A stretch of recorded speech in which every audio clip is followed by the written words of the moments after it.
My favorite time of the year on YouTube is always the very end and the very beginning.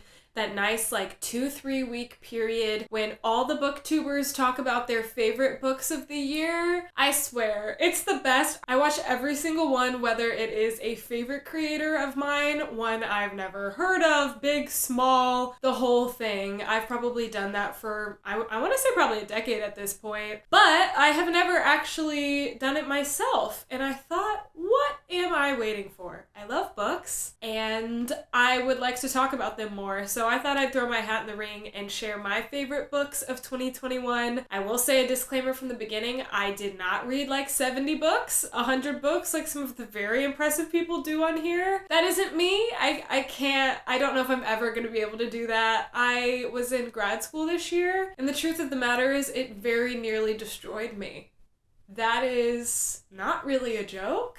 It really tested me, and I'm in film school for screenwriting, so we were reading and writing scripts all the time, and personally, I have a hard time doing that for work and pleasure at the same time, so almost all the books that I read in 2021 were in my break at the beginning of January and over the summer, especially when I road tripped for a month with my parents, so we were doing a lot of driving. So all that to say, I'm going to talk about my favorite books. I completed 19 books this year, but I am going to include some honorable mentions of collections of poetry, short stories, essays that I did not read every single one, but still feel very integral to my 2021 reading journey. I know that's not really in the rule book of BookTube, but this is my own video. So I'm gonna do that because I want to also remember some of those books. I'm not gonna number these because I kind of feel like rating systems as a whole are flawed. The 5-star situation of Goodreads stresses me out so much, and I am all over the place all the time with if I even agree with what I rated something. I feel like it's ever changing. But I do think I'm gonna start with one of my absolute favorites and end with one of my absolute favorites. They're sort of neck and neck for me. And all the ones in the middle, I'm gonna let you guess. Because I don't even know, maybe you'll figure it out better than I will.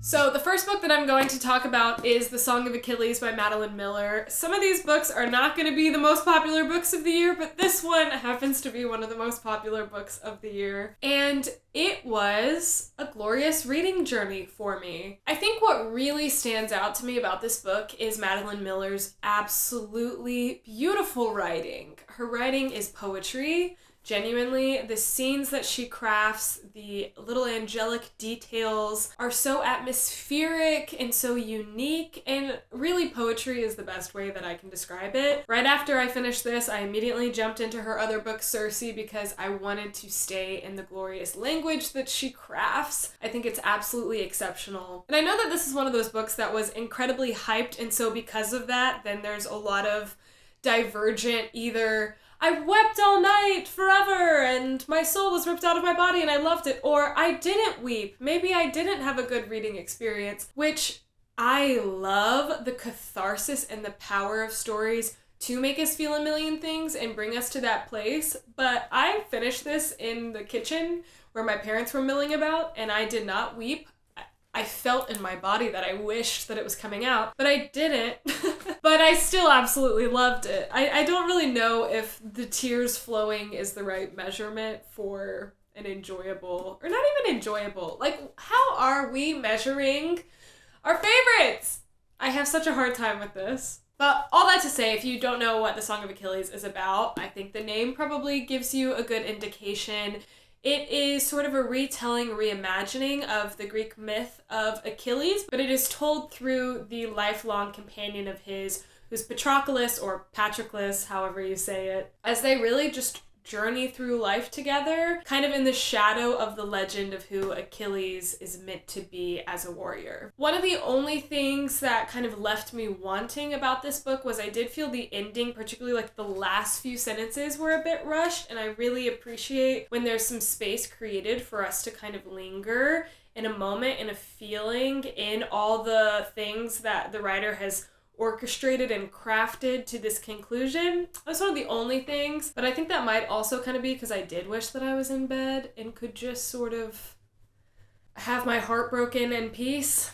I don't know. But it was truly a standout for me, and I will read anything Madeline Miller puts out. The next book I'm going to talk about is actually a collection of poetry, and that is Devotions by Mary Oliver. Mary Oliver is absolutely one of my favorite poets of all time. I mean, she is among the greats. She is in the God tier. Ooh, my voice is giving emotion to that. Especially after her passing, and I now feel this way about Joan Didion too, who's also one of the greats in my book. I just found myself longing to spend time in her words this year. And poetry collections are not things that I love to tear through. I really enjoy bringing them to a park, pulling a pen out, and kind of ruminating over every line and every poem that I'm enjoying. So I haven't read every single one in here yet, but I have spent a lot of time with it this year. And it's left a real, I think, immeasurable impact on my soul. The way that she makes me feel is both like grappling with the heartache and sometimes the hopelessness of the world, and yet by the end of it, I always want to go like dance in a stream or in a field and feel like my most wild, glorious, beautiful self. She both really acknowledges the grittiness of life and yet leaves me feeling hopeful. It's a really interesting experience. I'd love to read a little one. I'm just gonna pick a random one so you can get a taste of her glorious language. Okay, this is one where I feel like Mary Oliver's outlook and my outlook really feel connected to me, because every line of this and the closing meaning almost feels like a prayer over life. Okay, so this is called Mysteries, Yes. Truly we live with mysteries too marvelous to be understood, how grass can be nourishing in the mouths of the lambs, how rivers and stones are forever in allegiance with gravity, while we ourselves dream of rising, how two hands touch and the bonds will never be broken, how people come from delight or the scars of damage to the comfort of a poem. Let me keep my distance always from those who think they have the answers. Let me keep company always with those who say, look, and laugh in astonishment and bow their heads. So that's Devotions. Okay, the next two I'm going to talk about together, and I don't have the physical copies. I read both of these from my library on my Kindle. And that is Normal People and Conversations with Friends by Sally Rooney. I honestly feel so torn when I have to decide which one I love more, because the truth is I started with the series Normal People on Hulu, which is an absolute favorite series of mine, hands down. It is up there with Fleabag, like in a category all on its own. Other shows just like don't even compare. And that was my first introduction to Sally Rooney, and it is so captivating in how raw, exposed, painfully so, but in a way that also sort of cultivates a gentle, beautiful eye towards the tiny details and the normalcies of life.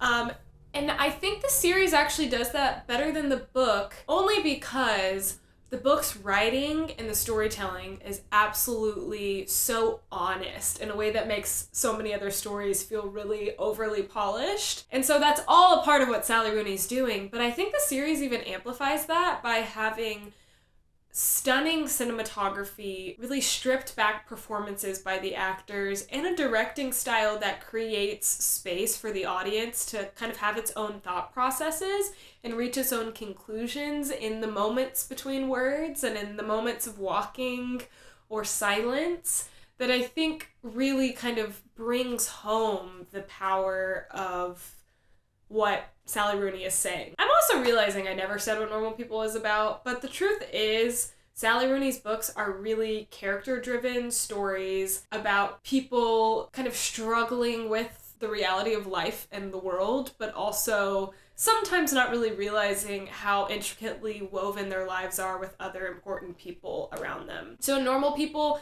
that's about Marianne and Connell, who start out knowing each other in school, but continue to beyond college and are inextricably connected. And then Conversations with Friends is about two writer friends, one of them ending up being really the main character, who notices the husband of a photographer she meets and their kind of interesting relationship and the relationships in her life. It honestly is not plot-driven. So if you like a plot-driven story, I don't think that Sally Rooney is for you, but I love the inner workings of minds And that's something I really appreciate about her writing, is that the characters are often grappling with so many different issues and topics, both connected to their lives, but in the greater world scheme, that I don't see talked about very often in books or even just in general. I do think that it can come off a bit pretentious, and I actually have an interesting reading experience when I'm going through her books. I often don't really sympathize with the characters that much because they can be really judgmental and very cynical. So there's some level of, while I'm reading it, being kind of frustrated with them, but I think part of it is that their flaws are on full display, and they are very real people that are being very honest.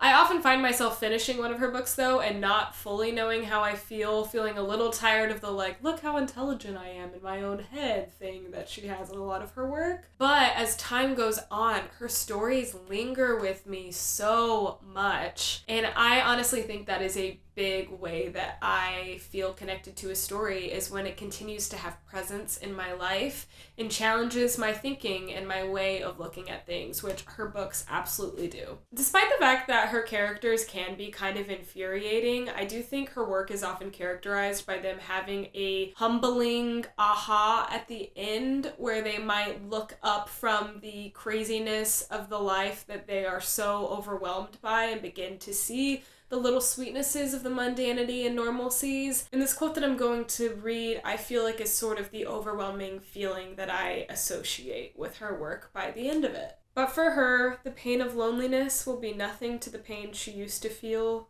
of being unworthy. He brought her goodness like a gift, and now it belongs to her. Meanwhile, his life opens out before him in all directions at once.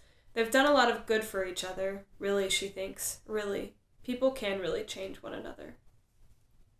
So if that concept sounds like one that you wouldn't mind being kind of dragged through the mud to get to, I highly recommend Sally Rooney. The next book I'm going to talk about is another one that I have read the vast majority of, but not everything in it. You might be rolling your eyes at me and be annoyed, but maybe you connect. Sometimes I pick up like 5 books at the same time, and they're just like trading places in my bag and on my side table at night. And you can often tell how messy and chaotic my life is by how many different books I'm trying to juggle, because it never works. But this book, The Anthropocene Reviewed by John Green, has been a real staple in my life, I'd say, over the past few years, since this started as John Green's podcast, who you might recognize from fiction books like The Fault in Our Stars and Looking for Alaska. But this is actually a collection of essays. It started in his podcast, where he rated really normal things in life on a 5-star scale. And those things include like Kentucky grass and viral meningitis and that random play about a rabbit called Harvey, like things like that. But what really draws you in is that he's talking about those things very sincerely, and I enjoy kind of the research moment of it all. But he always connects it to interesting personal stories. Like viral meningitis actually ends up being about pain, and the one on Sunsets actually ends up being about like humanity's affection to feel in awe, and how that's a really beautiful unbridled joy. So I found a lot of these essays to be sort of the background hopeful lens with which I looked through life as I listened to his podcast.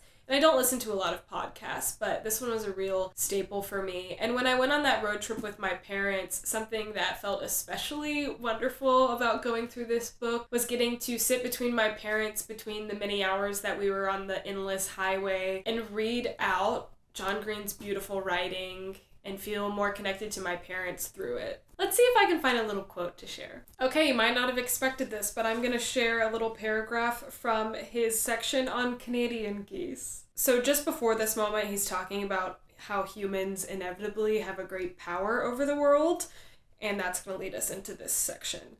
But as an individual, I don't feel that power. I can't decide whether a species lives or dies. I can't even get my kids to eat breakfast. In the daily grind of a human life, there's a lawn to mow, soccer practices to drive to, a mortgage to pay, and so I go on living the way I feel like the people always have, the way that seems like the right way, or even the only way. I mow the lawn of Poa Pratensis, as if lawns are natural, when in fact we didn't invent the suburban American lawn until 160 years ago. And I drive to soccer practice even though that was impossible 160 years ago, not only because there were no cars, but also because soccer hadn't been invented. And I pay the mortgage, even though mortgages, as we understand them today, weren't widely available until the 1930s. So much of what feels inevitably, inescapably human to me is in fact very, very new, including the everywhereness of the Canada goose. So I feel unsettled about the Canada goose, both as a species and as a symbol. In a way, it has become my biggest fear.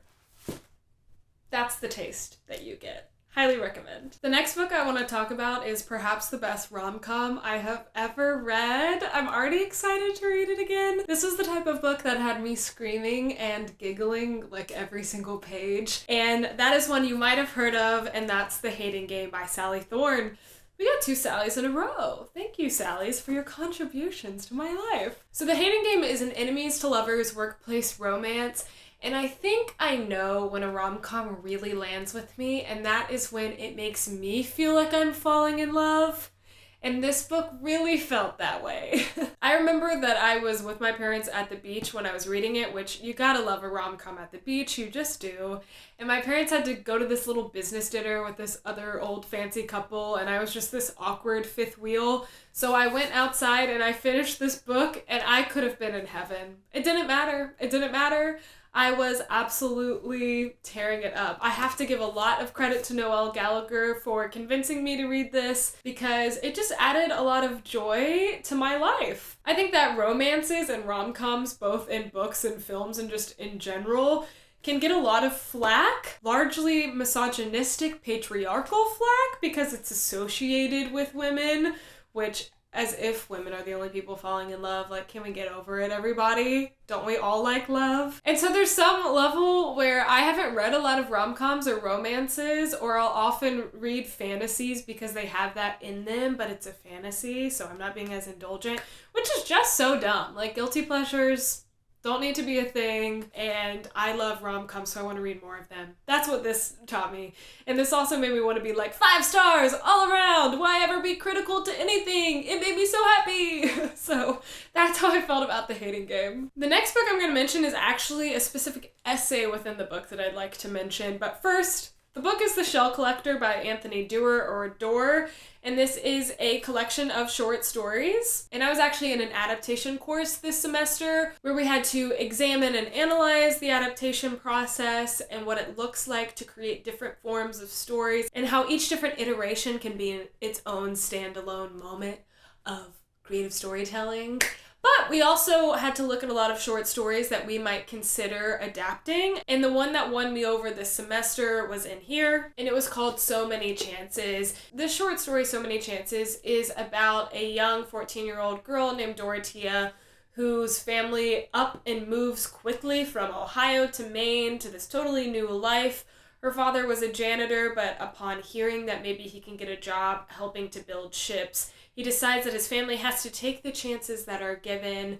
Her mother, who is an immigrant, has a very different perspective on this, and so their family life and her home is just full of tension between her parents and their different altering perspectives, while really she begins to discover who she is for the first time and learn what her perception of the world might be, and also start to kind of lean in a central place between these two, one who absolutely hates risks and desires safety and comfort, and one who thinks that risks are the way to a bountiful life. And Dorothea finds herself thinking, yes, risks and chances are beautiful, but they continue to come. We don't only just have one, and life continues to unfold before us. And what I really love about Anthony Doerr's writing that was so true of this short story and really inspired me as a writer myself is how his writing is so full of naturalistic, atmospheric, environmental details that reveal how the characters are feeling inwardly. And I think it ultimately sort of connects humanity to nature and the world around them in such a way that shows that our settings and these tiny little details of life really do make a massive impression on our own lives and on our souls and being. And I just think that's absolutely a wonder in what he is writing. I forgot to mention you might recognize this author from All the Light We Cannot See, which is one of my all-time favorite novels.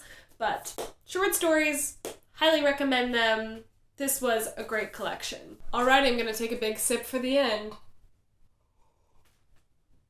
I'm on my last book, and this book was another one that made me just want to be like, I love storytelling, 5 stars all around, it's perfect, I love every second of it. And that was Six of Crows by Leigh Bardugo. I do not own it. I kind of wish I did, because it swiftly became a favorite for me. It inspired me to read. It made me laugh. It was the type of book that, like, every line I just wanted to be like, Mom, listen to this moment. And Six of Crows, if you haven't heard of it, is the first book in a duology by Leigh Bardugo in her Grishaverse world, which is a fantasy world that has roots in Russian culture, which I think makes it stand out from the rest. In that world, she also has a trilogy called Shadow and Bone, and Shadow and Bone was actually a pretty underwhelming book for me. I wasn't particularly interested. Six of Crows, on the other hand, is a heist novel that centers around 6 sort of ragtag characters, unlikely, working together and led by this sort of gangster 16-year-old who, and I think this is why it works so well, Leigh Bardugo actually convinced me is very smart, is very mysterious. There's a reason he's the leader, why everyone fears him. He does come up with so many great ideas, really. Leigh comes up with so many great ideas, and she made me just fall in love with all of these characters. Sometimes I don't love when authors jump around between characters all the time, because I think it can make the audience just jolting so much that we don't get to sort of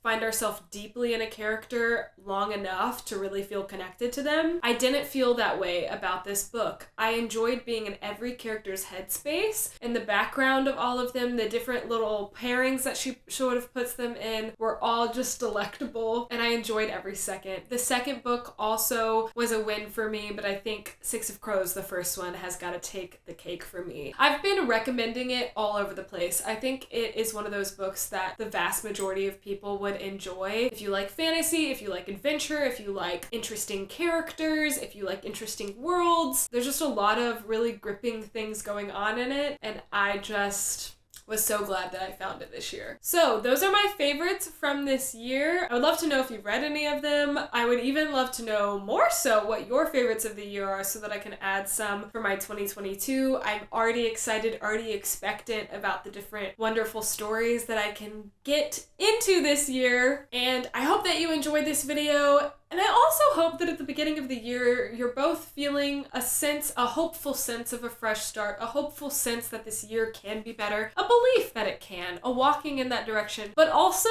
realizing that we put so much pressure on the beginning of the year to suddenly just magically be perfect at everything and have every habit in the world. And I hope that you feel some freedom from that, and that instead we can sort of just be gentler with ourselves and realize that life is hard and we're a mess, and that's okay. And there are a lot of good stories that we can be a part of in books and in life.